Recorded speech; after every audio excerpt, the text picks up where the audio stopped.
Just think, our whole family packed together on a long, slow trip across country.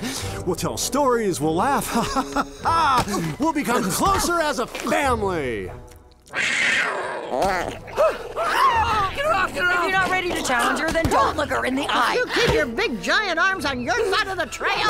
You want me to turn this family around? Do you? Blue Sky Studios is the company behind the ultra-successful Ice Age franchise, as well as the Croods, which you'd think is following the same winning formula of having a group of characters traipsing across a prehistoric landscape, encountering animals and scenarios more or less consistent with what we know from the fossil record. But that's barely what the Croods is, and to explain why, here's my impression of a bunch of DreamWorks executives. Hey, those Ice Age movies have done so well, we should make a movie that's exactly like that, but different. Good idea. You know, superhero movies are doing well, so let's make it like that too. Awesome, but you know what movie has made the most money? Avatar. So let's make it like that too.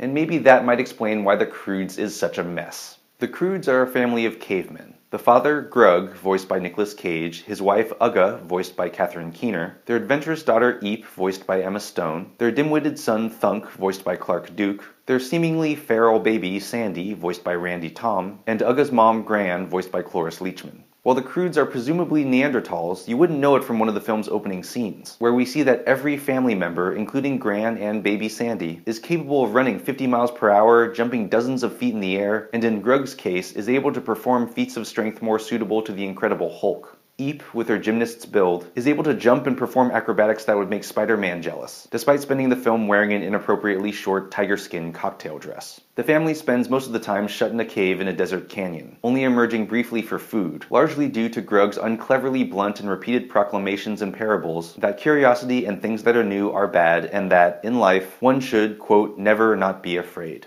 But Eep wants more from life, and she finds it in Guy, a more evolved human, maybe a Cro-Magnon, voiced by Ryan Reynolds, who's mastered fire and other more advanced technologies. Guy, who sort of develops a mutual crush on Eep, is convinced that a geological catastrophe is coming, and when an earthquake destroys the Croods' cave and reveals a lush, forested new land, the family decides to follow Guy to safety.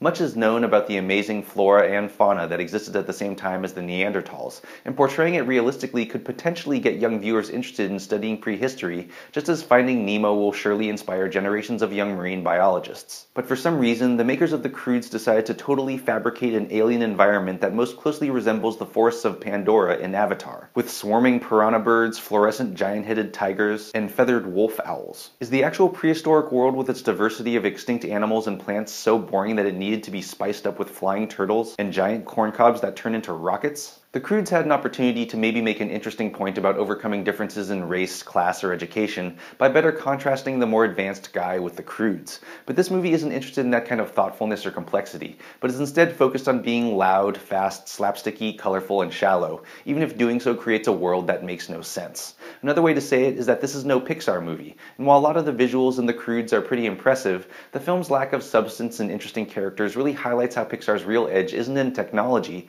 but in how much time they put into developing their stories. I'm sure small kids will enjoy the Croods and its physical humor, but as an adult, I think I would have been much more entertained watching a weirdo like Nicolas Cage recording his dialogue than I was watching this uninspiring, incongruous effort. I'm Jonathan Kim, and this is a ReThink Review.